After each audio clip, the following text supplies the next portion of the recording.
পুরনিয়োগ দুর্নীতি মামলায় ইডির হাতে গ্রেপ্তার প্রাক্তন দমকল মন্ত্রী সুজিত বসু। তার বিরুদ্ধে রয়েছে 150 জনকে টাকার বিনিময়ে নিয়োগের অভিযোগ। সোমবার ইডি দপ্তরে হাজিরা দেন তিনি। দীর্ঘ জেরার পর তাকে গ্রেপ্তার করেছে ইডি আধিকারিকেরা।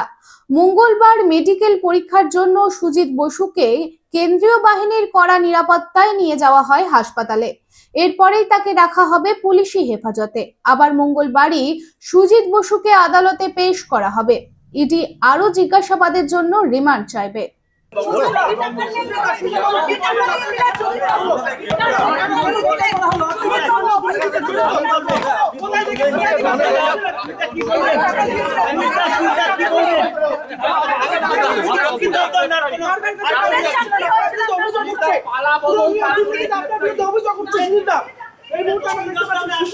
আপনাদের শহর রানীগঞ্জে রয়্যাল কেয়ার হসপিটালে রয়েছে উচ্চ শ্রেণীর সুবিধা এবং অত্যাধুনিক চিকিৎসার সরঞ্জামে পরিপূর্ণ রয়্যাল কেয়ার হসপিটাল, যেখানে অভিজ্ঞ ডক্টর ও প্রশিক্ষণপ্রাপ্ত নার্স ও স্টাফেদের টিম রোগীদের উন্নত মানের চিকিৎসা পরিষেবা দেওয়ার জন্য প্রতিবদ্ধ।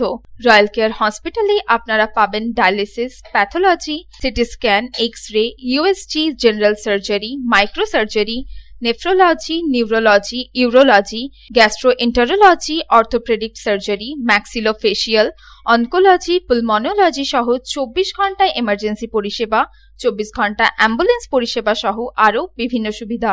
এবং রয়্যাল কেয়ার হসপিটালে রয়েছে স্বাস্থ্যসাথী কার্ডেও চিকিৎসা পরিষেবা। Royal care hospital, NH2 panjabi মোড়, রানীগঞ্জ। Toll free number 180012135557।